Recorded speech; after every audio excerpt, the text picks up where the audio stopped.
everybody. Welcome to T.O.'s Roadhouse. We are in a different location today. The buses are out on the road for the next month, so we are in our man cave. If you watched any of our little music sessions and things that we've done in here, so we're at the other end of the building. So our guest is Miss Lorrie Morgan today. Hello, Thank Tracy. you. Called you last minute. Yes, you came in to did. see me. So Yes, you we did. spent yesterday and today decking out the room and papering up the windows and It looks great. hiding all the critters. And if you'll see way back there, there's a mannequin. My wife had a dance apparel store in Lebanon for a while. Yeah. And she had that behind. It was an old house. And in the bathroom, the door would swing this way.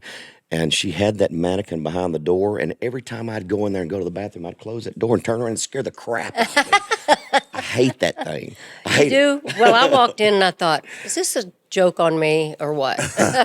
She likes to dress it up as Halloween. She does weird things to it. It's just Well, so you know. strange to me. Why anybody has a mannequin at their house is really weird. Well, I know a couple people who have mannequins. You seen that commercial where that guy's buying that house and he goes up in the attic and it's got all these dolls and mannequins sitting around? And that creeps me out. I have a couple friends who have mannequins and they change them out seasonally. Yeah. I haven't been to the homes. I've just seen the pictures. I'm like, great. I like strange people too. I have a lot of strange friends. Well, Yeah.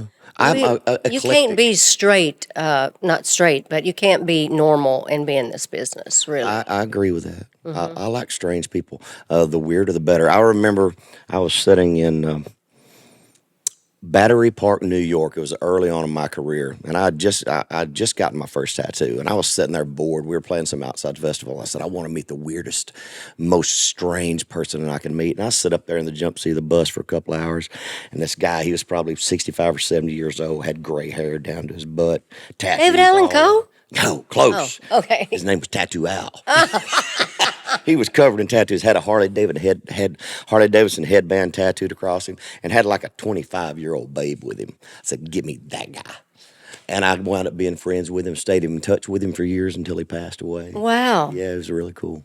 I like weird people. Well, I do too. Yeah. I do too. The weirder, that makes me feel better about me. What does that say about us? I don't know. I don't know either. It's good to see you. You too. You been Always. busy? I have been. Yeah. I've had actually part of July, we took vacation. We didn't go to Italy, but we went to the beach, and it was 12 of us. It was all of my Nashville grandkids, and Jesse and Morgan, and Jesse's in-laws, and Randy. So there was 12 of us that went, and you talk about, that was just so stressful because when you're talking like, well, let's go here to eat, and then you got to ask 12 people if they want to go here and there, and so anyway, it was kind of stressful, but the weather was beautiful, so we had July off, and I'm getting ready to start a heavy fall season on the road, so I'm trying to get everything I want to do now done because when I'm on the road, I mean, I'm resting, sleeping, and then I do the show. And, it's not like I was in my 20s anymore. I understand. What's your favorite beach to go to? What's your favorite island? Well, we went to Puerto Vallarta, and it was just heavenly. I think it was our favorite resort we'd ever been to. The snorkeling was, Randy loves to snorkel, and we went with Pam Tillis and her husband, and so she was all whatever Randy wanted to do. It was like they go out kayaking and snorkeling, and this place they actually assign you a butler, I like your that. own personal. I mean, it's like Randy's getting up, see what he wants. I mean, he's walking around the pool. They bring you everything. They would get up every morning and climb the coconut trees and bring you down fresh coconut with, Randy said, put every white liquor you've got in it. And the whole time we were there for a week and a half, those Mexicans tried to get Randy drunk, and I can't get him drunk. He just kind of stays right here all the time. I've seen him drunk one time, but I think that was our favorite beach that we've been I think to. that's a challenge to me. We have tequila in the freezer, Randy. It's a long day. Oh, you hey. can't drink all day if you don't start the first thing in the morning. The only time I've seen him drunk was on limoncello. I love limoncello. Yes. We drank a bunch of it. I in bet Italy. you did. Every day. Fresh limoncello. And when we were in Sorrento, we found this, and it's a lot of it is made like mom and pop shop. Right, that's what I know. We found the strongest one we could find, and I had like 18 bottles shipped home. I got a bunch of it in the house. You want some limoncello today? Oh, I'd love to have one. I'll buy a bottle I've from you. got you covered. Okay, I've got all right. you covered. Because one of our first dates, I made him homemade marinara and pasta and bread and a little salad and a lot of cheese. And after we were done eating, I said, "Now you have to have this. This is an Italian after dinner drink." He was just drinking them, and I'm like, "Oh my gosh!" And before I know it, he was like, "And I was just," he was It sneaks up crying. on you. It really does. He was crying and everything, but we take it lightly now. I have fallen in love with the country of Italy. Just the people and the culture, the food. It's just such a wonderful place to go. And I'm glad you got to take your whole family, right? We spent 3 weeks there. My wife and both kids. We spent a week in Sorrento and went all around the Amalfi Coast, Positano, out to the island of Capri. That's our dream. And then a few days in Rome, and then we finished up a week in Lake Como. We stayed in Menaggio, which is Bellagio's right here at the pinnacle where the river split. Menaggio's over here. And what's the other one? There's another one right across. There's 3 main little cities right there. But it was amazing. It's less Italian up there. It's more Swiss. It's a little bit different, food-wise, culture-wise, less English speakers. Right. But I like. What about the Amalfi Coast? My favorite place so far. Okay, Favorite place that I've been. We were on Absolutely there love on it. our honeymoon, and we were like, okay, I mean, this is how stupid we were. Okay, do we buy a pontoon boat or go to Italy? We bought a pontoon boat. So anyway, we had a great time on that anyway, but our dream, our bucket list is the Amalfi Coast. What's your favorite place you've traveled to? As you toured or personal? I think stuff? Switzerland. I love Switzerland. It was just like I saw it when I was a little girl and watching Heidi. And, I thought that's just a magical place. It's so, the little houses and everything. And we went to Gstaad, and it was just magical to me. And I love cheese. So I was in heaven, fondue here, fondue there. And even the butter in Switzerland Oh is my amazing. God! Everything. And the lakes, the river, everything's blue and so It's beautiful. a deep blue like it is in Alaska, too. It's glacier blue. It's beautiful, and it just I felt safe there. Yep. And It's except clean. when the bus was on that mountain, going around those big high curves, and I thought, I wonder how many people die here a year on these. Because they go fast. They go fast, and the buses sway. They're top heavy, and I had to take medication before I got on the second bus to go up another mountain. I was like, And those aren't little mountains. It's not the No. Smoky Mountains. No. The Alps are like really, really big yeah, mountains. they were scary. Yeah. But the people, they shoot the cap guns off or blank guns off for applause, and Freaking Gstaad, I remember the funniest thing to me when we played it. It's like they think of country music as they dress up. Yes. They had chaps on and plastic pop guns Yes. and like howdy doody hats. It's like they're dressing up for Halloween. Right. It's and me, my show. My show. I'm a ballad singer. I do a couple classic country songs, but they're like, they kind of look at you like, this ain't.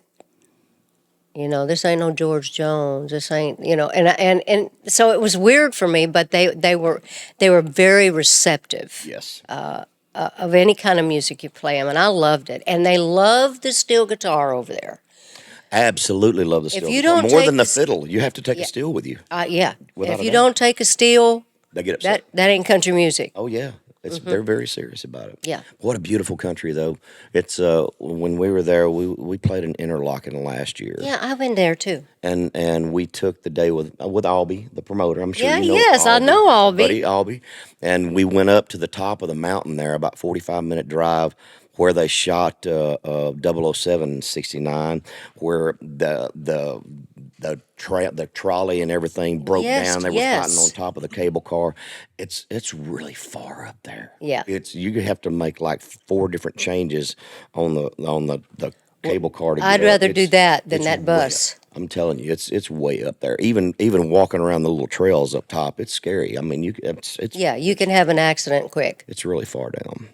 That's the only place I've ever got to take one of my kids out of the country. That was Morgan. She was 15, something like that. Did she appreciate it? Oh, she loved it. She was so high. I mean, she watched all those old movies too because, The Sound of Music. oh, God. And you know what's great? When I was there, that was the first thing I wanted was Edelweiss.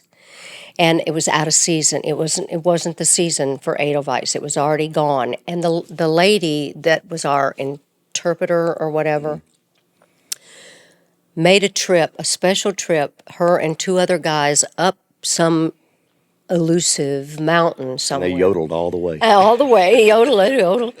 And they got me fresh Edelweiss and had it pressed in red velvet and framed it for me, and it hangs in our bedroom. And so I have Okay, my so explain to me what that is. Edelweiss is a flower. Okay. It's a beautiful white. What color is it? It's white. Okay. It's a white flower that only grows over there. And in the movie The Sound of Music, when they're getting ready to, Austria's getting ready to take over. It's been a long time for me. I hadn't seen it in a long time. Anyway, the guy sings Edelweiss, which was the song. He was getting ready to have to, what is the word when you leave a country to go? Defect? Is it defect? Was he going to defect? Defect. Yeah. Yeah, he was defecting. Hello, Scott. Hello. Thank you. And that's a beautiful song. Thank you. And it's a beautiful, and I sang it over there. Really? And it's just it's about the flower that grows, and it's clean and bright and smooth and white, and it's always makes you him feel happy in this movie. And he taught all his 7 children, and the nanny, of course, Maria Van Trapp, to sing this song. And I was obsessed with Edelweiss. And so they brought me fresh Edelweiss from the mountains. Awesome. Very sweet people over there. Yes. It's one of the cleanest countries I think I've ever Yeah. been to. I mean, they really take a lot of pride in it. It's really When's the last time you drove down Veterans here in Nashville? it don't look like Switzerland. I'm gonna tell you what. I'm obsessed with cleaning this city up. I really am. I tell Randy, I take pictures all the time out my window of is Tennessee? Remember the old commercial Tennessee trash? I know. Did you ever live here? Ben? I didn't get here till 1990. The Okay, fall of no. 1990. This was way before that. It was Tennessee trash. It'd show this old bum in his car, and he'd throw trash out on the highway, and it was keep Tennessee clean, and they cleaned it up for a long time, and now it's terrible. I'm embarrassed. Yeah. And we moved back from Florida, and you talk about a clean state. Yeah. I mean, they're very particular, and there's just trash. I'm sorry, I love Tennessee, but it is terrible how we treat our. And it hasn't been that way very long. No, It really hasn't. Just the last a few years. Just a few years. But it's not as bad as some other places. I'm telling you.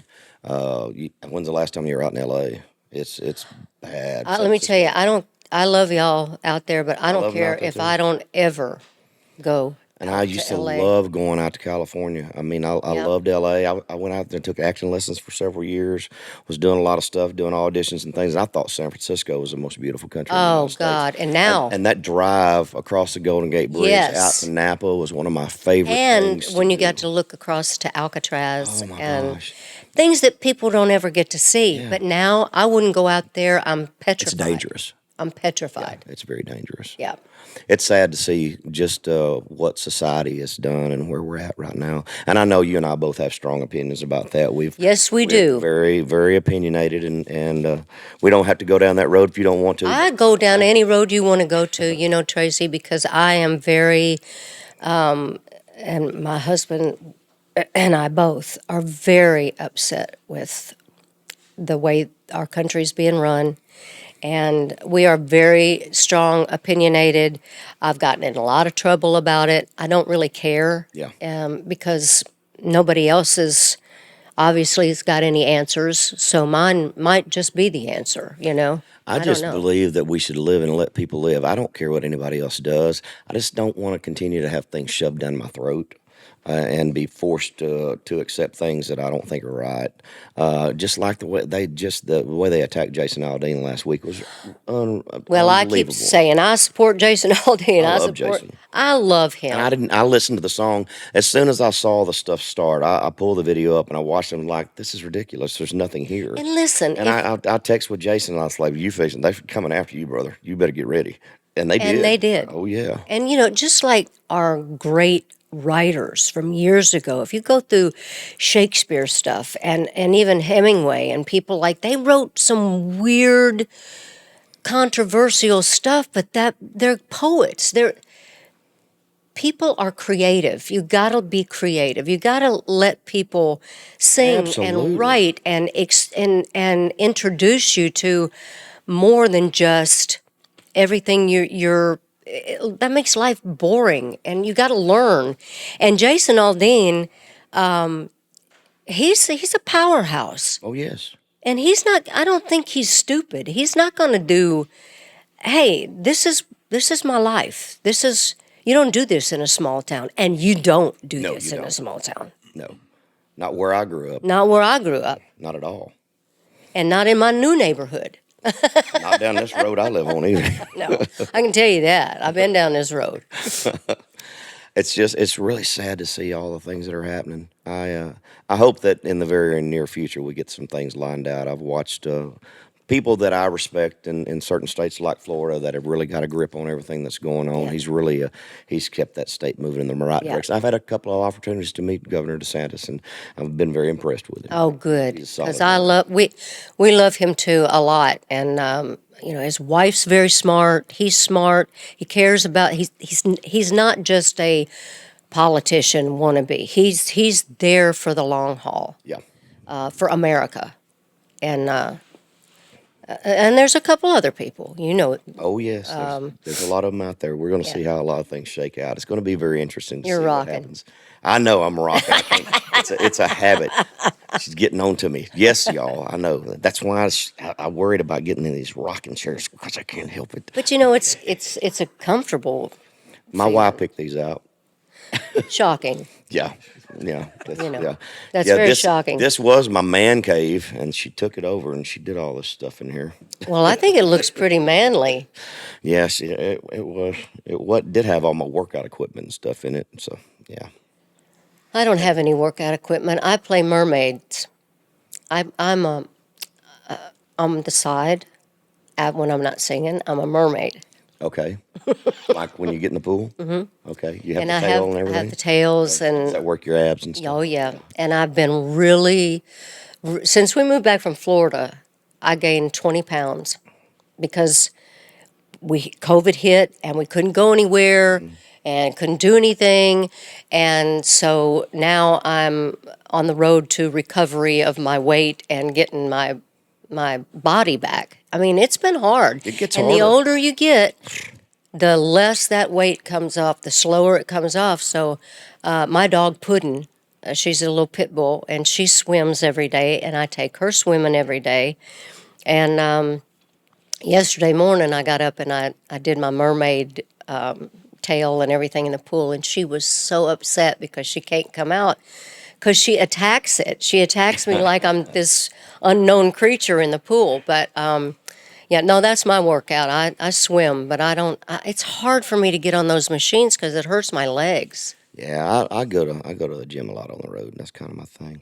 Yeah, Jesse too. Jesse goes to the Jesse's gym got every ripped day. up. He's Jesse likes is to fight too, don't he? yeah. Well, I know somebody who used to be like that. Well, not so much. Not like Well, that. not- Yeah, Jesse looks like he's ready to go. Jesse is ready to go at any moment, and actually, we're just getting ready to sign him to my management company, LME. Jesse is all his own. He's not his dad. Oh, he's his own not. thing. He does his own music. he's got so many songs out with so many of these rappers and Jelly Roll and Struggle Jennings and all these guys. I mean, he's his own thing. Yeah. So I told him, I said, look, you don't have to be a Grand Ole Opry member to be successful. You go be who you are and do what you do, because that's people want to see you. And even though they may say, well, you don't sound like your dad or whatever, you know what I say. Yeah, you got to be yourself, and I with my children too. You got to find your own path. Yeah. You got to be your own person, and it's how difficult. I mean, you were a child that grew up under the shadow of a famous father. How difficult is that as you're coming up? I mean, what kind of? Because my children have struggled with it at times. Yeah. How did you deal with it when you were growing up? Well, my dad, country music wasn't as big then as it is now. I mean, your kids and my kids grew up in a different world. Country music was still on the back burner. Barbara Mandrell had just come out with "I Was Country When Country Wasn't Cool" after my dad passed away, and but trying to get in the business back then, when my dad had just passed away, on Music Row, I was just George Morgan's kid. Hell, she's been around since Dirt, since Ralph Emery days. I've been on Ralph Emery when I was 5 years old until I was 20-something, and so I was kind of looked at as the wallpaper, in Nashville, and consequently other women would come in town and they'd get the recognition because I was just old hat, and so it was very hard for me. I had to prove that I was serious about being an Opry member. I was only the second Opry member ever made a member without having a record. And the first one was Justin Tubb, Ernest Tubb's son. And so I had to prove that I was there to stay. I loved the Grand Ole Opry. I was there whenever anybody canceled or was sick. They'd call me to fill in, and I had a lot to prove. Yeah. And so does Jesse. Jesse's in that place where people want to compare him to Keith. Yeah. And he's got a lot of Keith's mannerisms, but he's not a Keith Whitley singer. I mean, he can hit them low notes pretty good, like Keith did. But I think Keith would say, man, you got to do your own thing. Keith started out in bluegrass. Country's broadened so much now too. It's just a completely different format than what it used to be. With I all don't even those, know the format. well, it's like it's hard to put your finger on exactly what it is, but it's still reaching such a massive audience now. Yes, it's it grown is. to such a huge place. And streaming. And really and truly, you don't have to have radio to be successful anymore. No, you don't. There's so many of these guys out that are selling a lot of concert tickets and selling a lot of streams and downloads and stuff. Not really records anymore. We moved to a different place, but this younger generation, they're doing some amazing They things. got it down. And I'm like, Jesse, I don't know how some of your friends making all this money? And he's like, I can tell you, man, their social media, I mean, they're just Oh, yeah. blah, blah, blah, blah, blah. I said, I can't do it. I cannot sit down and do that. I can't structure myself to do it every day. This is about the extent of what I want Me to do. too. Now, I will do some silly things. I'd rather do the silly Well, things. if you're swimming around in a mermaid outfit, I think you ought to put that on TikTok. It's been on TikTok. It's been on TikTok. Do you drink tequila while you're swimming in your mermaid outfit? Hell yes. You need more tequila over here. Yes, now, we I'm telling do. you. Should we? I think we should take a little break. Let's take a break. And I'll go get you some limoncello, and we can have another shot of tequila. No, Yes. I'll take the limoncello home, but I'll have tequila now. We're gonna take a little break. So we had our tequila. I shot mine. You like to sip. I'm a sipper. You're a sipper. Yeah, well, because when I went to Mexico, we went to a tequila tasting, I love those. and well, I do too. And we were naive about it because we love tequila, but it was years ago. And we were staying at this hotel, and they had a tequila tasting that night. And the guy comes out, in his tuxedo, and he's rolling the cart like they do the wine cart or whiskey cart or whatever in the United States. And he sets out the first set of tequila, and we shoot it. No. Great wine in Mexico must be sipped. Great tequila in Mexico must be sipped. You don't shoot great. Do you shoot great wine? Sometimes. I said, well, it depends on the circumstance, but Depends on how bad you need to that's drink. right. That's right. So anyway, he taught me to sip it, and that's where I always would get Daryl Singletary when we toured out in the 90s. He'd say, how come I'm drunk on the bicycle and you ain't nothing? I said, Practice. I know the trick. You just throw them back, man. I sip mine. I like it better chilled, too. I do too. I love it. And Patron Silver's still my favorite. It's my favorite too. I like the flavor of it, and I've tried Añejo, and there's several of them that I like, but this is my go-to. Yeah, me My too. go-to. I keep it in the freezer on the bus. Me too. It's consistent. I do too. This And it's was on my rider. This was a good vintage. This was a good year right here. What year was it? 90? I don't know. I didn't. They're all the same. Who cares? They don't age. And once you stick it in the freezer, it all tastes the same. I'm Irish. I'll drink anything. I don't But care. that is, I got Patron on my rider on my out on the road, because it's just it. You know, I don't drink or anything before I hit the stage, Yeah, me either. and but when I'm on the stage, I get this phlegm, and so I have a little bit of tequila that's on stage, and it breaks. Medicinal purposes. It's medicinal, and it breaks that phlegm up, and then all of a sudden I'm like, I'm gonna fall off this goddamn stage in a minute if my throat don't clear Have you up. ever fallen off the stage? No, but I have fallen on the stage. Yeah, we've all done that. But you didn't have a dress on, and my total bottom. My dress flew over my. I was facing the band, so is when we were on monitors. Okay. Yeah. And I turned around to the audience like this, and I tripped over the monitor, and my dress flew up over my back onto my face, and I had on a red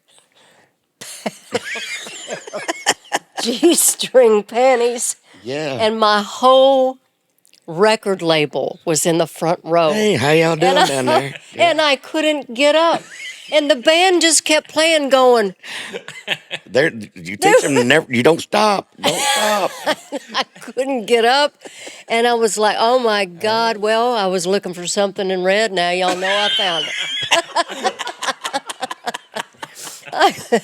It's the most embarrassed I've ever been in my life. Totally straight, not a drink, nothing. Just plop down. The only time I ever fell off the stage, I was opening for Ronnie Millsap at a casino. In Oh, well, Oklahoma. who would have thought that? And Ronnie didn't fall off. I Right, did. right. But I had a brand new monitor guy, and I usually had front fills, and we put them in the exact same spot. And I just, you keep your peripherals, Right. you just kind of move to spots without thinking. And I just stepped right off the front of the stage, and it's so weird. It's like when you see the coyote step off the Yeah. cliff, and everything just kind of stops. You Yes. just hang there for a minute. It's like, uh-oh. Yeah. And then and I hit the ground hard. At least it wasn't really far up. But I It's I a think I big- missed about 2 words, and I was right back in it. That's a big fear of mine. And every time I tell Kai, my tour manager, production manager, please put a white strip of tape on the front of the stage, just so I can differentiate, because I'm blind in my right eye, like legally. And it's gotten worse over the last 5 years. And so sometimes I can't see where in the hell I'm going, especially if the spotlight's been in my face for a few minutes and I turn to do something. There's been many nights I've thought, I almost walked off the stage. And I get on the bus, I'm like, if there ain't white tape on that stage tomorrow night and I fall off, we don't get to work. I don't get to work. You don't get to work. So remember that. It's not fun. No. Yeah, and I don't think... Did you just hop back up and start singing? I did. I climbed right back up. I think it was during How Cowgirl Says Goodbye. I was right in the middle of the song.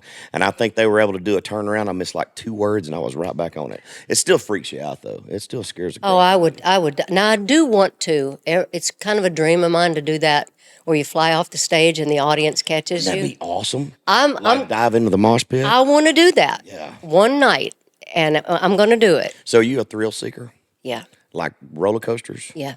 Okay. So have you ever done the Superman thing where they hoist you all the way up? and they put you in this harness and they pull you up, Yes. and you have to pull the Yes. ripcord. Yes. I did that in Wisconsin Dells. Oh my gosh. Yes, I did that, and Yes. I thought I was going to die. But I've got it on film too, and I There's love it. something about that rush when your stomach just goes. Have you done the one at Busch Garden in Florida? It goes up real high, and then it you're getting ready to go straight down, and it stops right on the hump, and you're just looking at nothing, and they've got you stopped, Yeah. and all of a sudden and you're down. I mean, it is like, oh my God. Anyway, my grandson had, those virtual things they Yeah. have now that you VR box things, and yeah. whatever. I don't know, but I want one for Christmas. I've been wanting one. Nobody's got Paying me attention, one. Randy? Yeah, nobody's got me one. But the other night, my grandson came over, and I said, "Is there a roller coaster on there?" He said, "Gigi, you don't want to do the roller coaster." I said, "Yes, I do want to do it." And I was just cackling and having the best time. And I took it off, and they were just kind of standing there going, because they didn't know what I was looking at. But oh my God, it's great. I want one of those so bad. I love the roller coasters at Universal in Florida too. They're my favorite. And Dollywood actually has some really good coasters too. I've been on them. I love those too. I love roller coasters. Absolutely. Now, I love don't like things that do this as I've gotten the older. spinning stuff like the teacup. No, I The can't do teacup. it. Anything that spins real tight like that. tilt-a-whirl or anything, Any of yeah. that. Yeah, I can't Yeah. do that. Especially because my favorite thing. Well, the Wilson County Fair is coming up soon. You know my I thought favorite. it was done. No, I think August the 17th Randy? or something. Yeah, it's You coming. told me that the Wilson County Fair was done. Oh, it's coming. Oh, He lied to you. They have, have you red done that velvet. damn Crazy Mouse at the Wilson County I ain't Fair? done no crazy mouse. Oh, no, please do it. no. Do it. It's a roller I'll coaster. walk around and eat food. So do I. I want the corn. I want the too. red velvet funnel cake. I want the ice cream. I just wander I just around want and the eat. corn, Oh, I love the corn. but you've got to do the Crazy Mouse. It was this. Listen, I promise. Okay. It's a little bitty roller coaster, and you think it's coming off the track. It takes you out and pulls you back in and takes you down. I mean, it's The crazy. thing about fairs and stuff, they throw that crap up and pull it down, throw it up and pull it down. At least I want something that stays in one place all the time. Well, you're not going to have that on the Crazy I Mouse. know that. That's why. And that's why I think that thing's going to fly off. But Yeah. if it flies off, I don't want to be on it. I do not want to be on it. No. I don't want to be on it either. But I thought I was going to be on it. Stand down there and watch it for a little bit, see if I can see any fractures or the bolts coming loose. It looks like a kid's ride, kind of, doesn't it? It does look like a kid's ride, but it's not. Right. It's. I'm telling you, it scared me to death. It really did.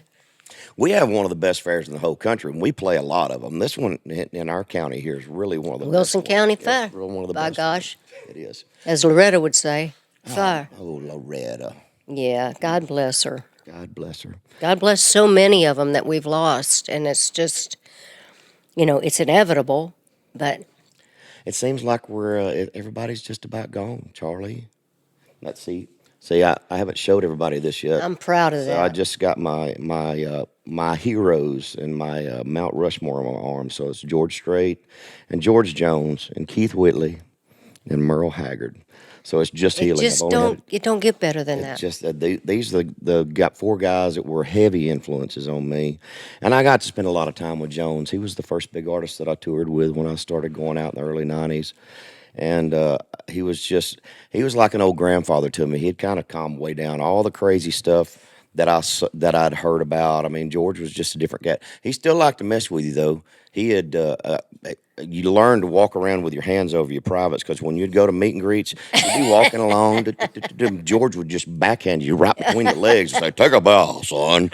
Just swap the crap out of you. So you learn to be very cautious. around Yes. him. Well, he 'Cause never then did that to was me. funny. Yeah. Well, he Well- thought it was funny. If anybody else had done it, I'd have lost my mind. My But it's dad, George. that's that era. Yeah. My dad and Archie Campbell, George Jones, they would goose each other, pop each other there. Oh, just all mean. on the stage. Mean stuff. I still like to do that stuff, though. I just like to do it to other people. Well, my son does that too. Yeah. I think he learned it from Or people like these you. right here. Oh, those are those are. Yeah, you don't want to especially do fun. those. Yeah. Not to me. No. What would be your Mount Rushmore of your icons that you love dearly? What would yours be? That is so incredible. It might take me a second, but I've been wanting one more tattoo. And this has just, when I saw this today, I was like, I have to do this. I have to do it. This is iconic. Well, it would be Tammy Wynette, Oh, number one. Karen Carpenter. Wow, that's different. I'm a huge, She was a great singer. huge Karen Carpenter fan. Dolly Parton. I love Dolly's writing, and I've never come out and admitted that I'm a huge Dolly Parton fan. I think this is the first time I've ever really said it. And who did I say? Tammy, Karen, Carpenter, Dolly, and Dottie West. No Loretta. I love Loretta. Yeah, What do I gotta- it's a hard thing to I pick. got to eliminate somewhere. I understand. Yeah, I mean, I love Loretta. Dottie West. That's my real name, Loretta Lynn. But Dottie West was a little firecracker, and she wrote some great songs. And I she dressed sexy. She was spunky. She wrote about a lot of heartbreak and not to say that Loretta. I mean, I'm a fan of Loretta, but if I have to pick four, maybe I can have her back in the bag, Loretta back in the bag. have Loretta going. Well, when you get ready to do that, I can't wait to see it. Well, I'll have to go to whoever did yours. Well, Travis Harper is the Okay. guy that did this, and Travis he is Harper. absolutely amazing. Is he in Nashville? No, but he comes to Nashville periodically, and Okay. he's coming. He's actually coming to Nashville in a few months for an extended stay. He's going to do a bunch of folks while he's in town. So, yes, yep. Okay. Well, there's your guy. There's my Mount Rushmore. Awesome. So, what's the biggest prank you ever played on somebody on the road? Oh, God! Don't make me go back. Oh, I want to hear about it. I don't. I really cannot think right now on the road. Oh, you need another shot? It would probably be Daryl. It would probably be Daryl Singletary. I got him so messed up. Daryl and I Before the show or after the show? this was after the show Good. in Dallas, Yeah. and he had Kenny Roethlisberger was his tour manager at the time, and Daryl, we were doing a show, an outdoor show, and he had to do the national anthem at the Cowboys game the next day. I had to be there early. And I got him on my bus. My sister was traveling with me, and him and one of his guys, I can't remember who it was, but he was single then, and he got on the bus, and he had his mind set on somebody outside the bus, and he kept wanting a shot of tequila so he'd get up the nerve to go, and I gave him so much tequila, and I'd pour me a drink, and when he wasn't looking, I'd take my glass and I'd pour it into his glass. He'd say, "How'd you drink that fast?" I said, "I don't know, but you're not keeping up." And he was so messed up. 4 a.m. is when Kenny got him off my bus. Now, he had to be at the Dallas field at like 7:30. I bet Hickman loved that. He was throwing up, messed up. He kept telling Kenny, "No, this is my bus. You got the wrong bus. This is my bus. I'm not on Lorrie Morgan's bus. I'm not." And we were just dying. I mean, we knew he wasn't going to be able to sing at all because he was up, whoa, and partying and everything. And so anyway, the next time I saw him, he came to see me at Fort Worth at Billy Bob's. And as soon as I walked around the corner, his tour manager went, "Leave him alone. Don't touch him. Don't get near him. He's got to work tomorrow." And so, but I think getting him really messed up a lot was one of my biggest. You took great pride in it. I did. I did. I got him messed up at Buddy Lee Christmas parties all the time, and Those were some great parties. they were great. Oh, yes, they were. They were great. Yes. Back at it when they were held. Full at Buddy open Lee. bar. Yeah, when they were at the house. Yeah. Oh, my goodness, they were epic. And I even stole some ornaments from Rita Lee's tree. Do you know I'm a kleptomaniac? I did not know that. I am. I need to check my room when you. Oh, you better. You probably already picked up Randy something would there. tell you I have Just spoons like and collect little things. little things. No, I wouldn't take a guitar or nothing, just you little know. things. Well, I don't think. I've been eyeing that Yamaha, but no, I really am. We were on the road one time, and I thought I was working with Pam, Pam. and we were doing the Grits and Glamour tour, and they had a trailer set up for her and a trailer set up for me, and this beautiful little antique tea set for tea and stuff like that for me to drink.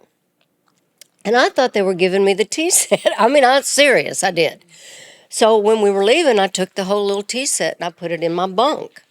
And Spiker got on the bus and he said, "Hey, anybody got a tea set that doesn't belong to them?" And I went, kind of like, And my background singer, Marcia, said, "You might want to check Lorrie's bunk. I think I saw her put something in there." And I looked at her like, Rat. "Dude." And so now the running joke is if something's missing, you check Lorrie's bunk. Because I went, "I'm sorry, I thought they were giving it to us." He said, "It's an antique." And I said, "Okay, it's in my bunk." And I was embarrassed, but I was going to take it. I mean, if they hadn't,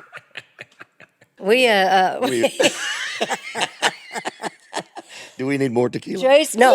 Tracy and I have had some fun. Yes, we have. And most of it involved Jesse's, or not most of it, but some of it.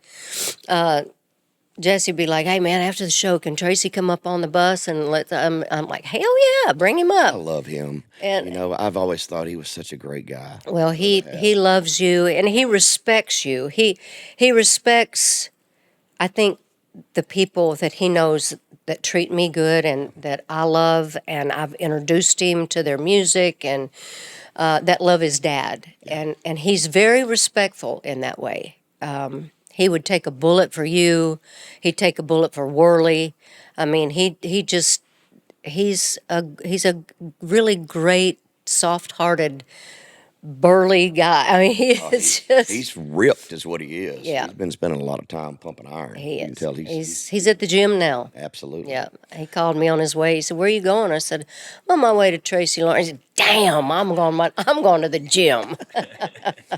How different is it these days on the road from what it was back in the 90s when you were starting to tour with a record deal and stuff in the 80s. When did you get your record deal? When did you sign? Keith was alive. I think it was 87, 80, Yeah. 87. I signed with RCA. Had Leave the Light On in my first top 15, then top 10 with Dear Me. And it's a lot different. And God, you're so naive when you first start off. I mean, here I was making this great money, and I was buying buses and trucks and, stuff, and you just don't think it doesn't last. Yeah. I wish I'd have taken all that money and stayed on one bus with the band, had a couple crew guys, and some cool effects and stuff, but God, I wish I would have saved up some of that 18-wheeler money and drivers, and it's a lot different. I mean, but I'll tell you what, I don't know if you've noticed, but even though the record sales were great, we'll never see those kind of things, I don't never think, again. No. And the fan lines, the after the show signings, I mean, sometimes there was 300 people, it's crazy, 500 people. I don't think I'll ever do that again because I'm so paranoid of what people have. I really am. I'm really paranoid about it. But if I could take that back and just shovel all that money in my pocket, I would have written more songs. Yep. Because that's always mailbox money, as you know. You've written some of my favorite songs in country music have been written by you. And that's no secret. I mean, I call you at 2 o'clock in the morning and say, God dang, you're such a great singer. And I'm sure Beck's like, is that Lorrie again?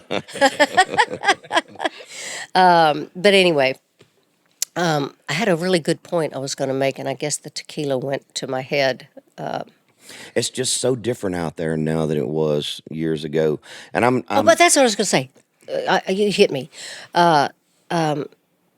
Since COVID, since we started back up on the road, the audience, they're so happy. oh, big time. They're big, and we're selling out. And it's because people had to live so long without hearing live music and getting to see us and us see them. I mean, how many times did you do the Opry when there was no one in the audience? Did you ever do it? I did a couple of events there where they were televised when there was really nobody there, and that's so strange. Yeah, well, when we did the Opry and there was no one, it was just on the radio. Yeah, it was very strange. It was very eerie and weird feeling. And then all of a sudden, the next week, the Opry sold out, and it's a live audience, and it was just like a new beginning to our careers, because they were so excited to hear our hits again and hear the new stuff we've been working on. So there's been a lot of changes since COVID is, since we couldn't perform. The social media has still had such a huge effect too. I mean, it's so different now. People are so consumed by everything's in the palm of your hand now. I don't think music has the same value to people that it used to.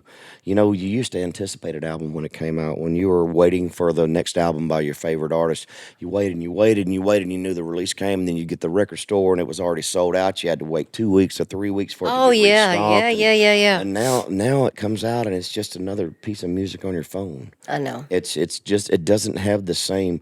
There's no anticipation. There's no longing or wanting those things. They don't have the same buildup like. So now that we're depressed, I'm just kidding. no, no. But it's a different No, it's thing now. true. I think the live situation, because of all the big festivals and things that they do now with 2 and 3 day events, that's changed a lot. We used to just have a handful of them. Now they're all over the country. I know. And that's having a big impact because people are taking that as long weekends or whatever and going out and partying all week long. Right. And those have a big impact on everything that we're doing. Yeah. And I've never been, those aren't normally my kind of crowds. I'm not the festival girl. I'm more the theater. Oh, you need to put your mermaid outfit on. Baby, I got it in the car. I knew you had a pool. No, I'm just, I'm more of a ballad singer. I don't get out there and rock and I mean, I've got a couple up-tempo songs, but I like to go to those festivals and I like to be a part of them, but I don't ever want to be a closer. Oh, yeah, it's a tough thing. And the production is so massive now. Closing. I hate and I hate following guys. I will not follow you, and I will not follow, who did I have to follow? Not Daryl Worley. I ain't going on after. Have we forgotten? You kidding me? I'm not going on. So I won't do it. Or paint me in Birmingham or none of that. Texas Tornado. I ain't following y'all. The production stuff is so massive now too. We've done some things with some of the current acts out there. I mean, Brad Paisley's set. Oh my Lord! And again, Brad Paisley, writer. Oh yeah. Tracy Lawrence, writer. Yes. Lorrie Morgan, not so much. Yeah. I've had a couple songs that I've written that, back when I was coming up, Tracy, you weren't even in town. Female writers, gal writers, they didn't take us serious. Yeah. You might want to work on that line. And these are people that, how can you tell me what I'm feeling? You can't tell me how to write a song. So I hooked up with Mickey Newberry and Chris Christopherson, and both of them told me, "You're a great songwriter. Don't ever record any more music without your songs on that album. Don't you ever do it. And don't you ever let anybody tell you how you feel when you're writing a song." Amen. But when I was growing up, I was intimidated by the Tony Browns, the other people, Rick, what's his name? Blackburn? Thank you. Yes. That would critique my songs and put some other song that they've got publishing on the. I mean, I went through a lot of shit. I'm sorry. That's all right. We're on the internet. Okay, I did. I went through a lot of. Do you think it's changed a lot? I mean, I think women are treated more Oh, equally in the yes, music it's business now. changed. Yes, I it's think changed. it's come a long way. You know, I've always loved having women working around me. I've got a lot of great inspiration from them. I have a lot of trust and respect for them. I found that they're some of the smartest people in the record business. And if you really want to know the truth behind all those guys that are so-called running them labels, Right. there's a woman that's taking care of their stuff. You're That's usually exactly running right. 90% You're more of it than exactly they are. right. And, I was 18 years old trying to write. I got my first publishing deal at Acuff Rose when I was 18. And that's when I got to meet Mickey Newberry and the Everly Brothers and Don Gibson and sit and write with these guys and even Webb Pierce, go down to Cedarwood and late at night and write songs with some of the greats of the music industry. True American poets. I think the last poets in the world live in Nashville. Just true America, the best songwriters And you know in the world. who else? Larry Gatlin. Oh, Larry's a great writer. Larry and I are doing a project together called L&L, and we're writing all the songs. Is his L first or yours? Mine. It's going to be mine first, or Better be. Mine or the highway, buddy. No, it don't matter to me, because I'm going to tell you what, he love Larry. is, they say geniuses are crazy. They don't get more crazy than Larry. But when he writes a serious song, God, it's like you're listening to oh my God, I get, my heart palpitates, and I get, that pulsate in your neck. The hair stands up on you. Yes, yeah, that's how I feel when Larry sings and writes. So we're doing a project together. But when I grew up, like I said, it was, and coming into the late '80s, and Keith was the first one to believe in me as a singer and a songwriter. And if it wasn't for Keith, I probably would not be sitting here with you, because I was happy being married to Keith. I was happy just going to do the Opry every now and then. I had given up thinking about a career, and he went to Joe Galante and said, "You're missing one of the best singers in country music." And Blake Mevis took me in and did a demo session on me, and we did I Told You So by Randy Travis. Yeah. And took it to Joe, and they signed me at RCA for 6 songs, 6 sides. And halfway through the album, Barry Beckett was producing me, and halfway through the album, Galante offered me the full album deal and to sign for a few more albums. And it's all because Keith. I just found out recently that Blake Mevis had passed away, and I didn't even realize it. I God. stayed in touch with Blake. I knew Blake well. He and I were phone buddies. We called Yes. each other Oh, my every few God. months.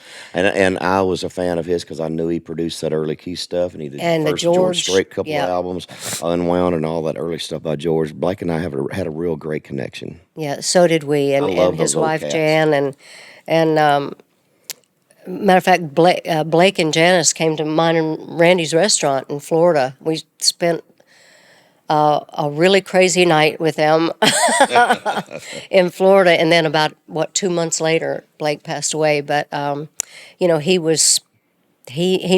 did all those first records on Keith, and as you said, George, and but if it hadn't been for Keith really pulling those strings and saying, "Man, y'all aren't listening. Y'all aren't listening," I'd probably just be in there cleaning your house. I doubt that. I seriously doubt that. You've got some great stuff going on too. You just started a podcast, and well, you got several songs, several shows in the can. And when are you actually going to start releasing it? The podcast comes out. It's called War Paint. So when I come do it, do I have to put war paint on? I might put some on you.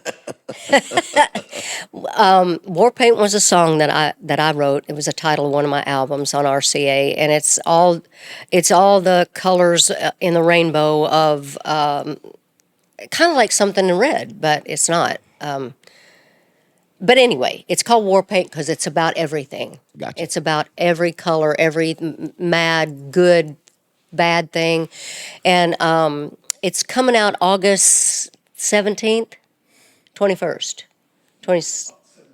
20, yeah. What? Oh yeah, I'm gonna go. Again, I know you were like I was hanging. Okay, I better have a piece of cheese. So anyway, the podcast comes out the 17th, called War Paint, and there'll be promotion and stuff on that on social media. When do I get to do it? As soon as you'll do it, because we called and you were gone. I work a lot. I know, I do too. No, but I'm in town. But you know during the what? week, Thank first part of the God. week. I'm very blessed. I keep sliding down this. I know. I know I can't help but rock. I'm sorry. It's bad. Lorrie has just been so still and calm. No, I really have been not. I've been trying not to rock. But then I got a brand new album coming out, August, which was a very difficult album for me to complete.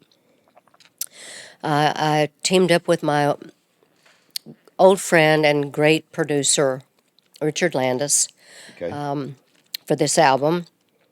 And we picked great material for this album. I mean, off-the-wall kind of songs for this album. And during the making of the album, Richard got sick, and we had to put things on hold. And it pushed the album back, and it was even undecided if we were going to finish it, be able to finish it. Yeah. And then we'll go back in the studio, and Richard had to quit producing the album because he got sicker. So me and Lawson White finished producing the album. It's a magical album. A lot of heartfelt additions were put into the album, added to the album, and right when the album was finished, Richard passed away. So it's a very emotional album for me. And it comes out in August. It's called Dead Girl Walkin'. But hey, that was before Richard passed away. Richard wanted the album to be called Dead Girl Walkin' because that's one of the songs we have on it. And it's a magnificent song written by Kyleigh. And that's what we decided. He said, "Oh, you got to get out of the box. You got to reach out of the box. Call it Dead Girl Walkin'. Have something to talk about." So it's called Dead Girl Walkin', and the album is dedicated to Richard. That's awesome. Yeah. That's awesome. And it comes out when? August. Very Yeah. good. So podcast coming out, and I look forward to being on that with you. Oh, we're going to have some. Some wine or Oh, tea. You want wine or tequila? Whatever you want me to have, as Okay. long as the tequila's cold. It'll be cold, buddy. I promise you. So tour dates, LorrieMorgan.com, all the places that you can go. Lorrie.com. Lorrie.com. Mm-hmm. Lorrie. Thank you. Yes, it's got to be spelled right. Yeah, That's right. Don't put E's in my name either. Yeah, well, they put Lori. Yeah. A lot. Still, people write, "Dear Lorrie, Lori. I've been a fan of yours for 27 years." I'm like, right. You don't even know how to spell my name. Yeah, they're autograph sellers. Yeah, there's a bunch of them out there. It's always good to see you, my friend. You I too. love you so much. I love you. for I love your peaceful place out here, and out here. you're very lucky. God blessed. We've been very, very blessed. You know, my wife and I have been together almost 25 years. Can you believe that? No, I can't. I can't either. She is an angel. She we know is an angel. She is an absolute angel, and she deserves better than my sorry ass. I I think love you're her great. hard. You know, you and I, before we go, we had a rough start. We did have a rough start because I was really angry at you. I know. I blamed you. I know you did. But all I knew was what I'd heard because I was new in town, and you hear all these things. But I have grown to truly love you as a friend over the years. And I love you. I sincerely do. I sincerely do, and And, I treasure your friendship. I do. I do you You too. mean so much to me, and I feel that way about a lot of people that we've came up with, and I love Mark. I worry about him. I miss Joe, and I'm so sad that I never got to meet Keith, but I got to meet pretty much all of my heroes. He was probably the only one that I didn't get to meet. I met everybody else. I've been very blessed in this journey. We're a small group. We really and are. we need to hang together. Boys, you got anything to ask? Yeah, I was wondering about when you're learning to sing with your dad around. What did you learn from his singing? That From influenced Dad? you? From my Yeah, dad? Yeah, from your dad. Well, my dad was a crooner, so I learned, I loved ballads since I was a little girl, and for some reason, singing sad songs made me happy. Singing ballads made me happy, and my dad, I learned from him. He loved not just country music, but my dad loved Perry Como and Dean Martin and Frank Sinatra and John Gary. He loved some of the great ballad singers. And so I, in turn, fell in love with Irish music. He loved the ballad, I Will Take You Home, Kathleen, and some of the great Irish music. And he could imitate Dean Martin so great. I learned to love a lot of different kinds, different genres of music because of my dad. All right. I got something here real quick. Uh-oh. So first I got to say, Jesse, I've stood in some circles with Jesse and Jelly Roll, and I love them. They're awesome. Good people. Okay, you got thank a hell of a son on you. Thank you. But what's the most bizarre request you've ever had from a fan? Ooh. The most bizarre... Well, this lady comes up to me and she said, my husband has a poster of you above our bed. Would you sign his ass cheek?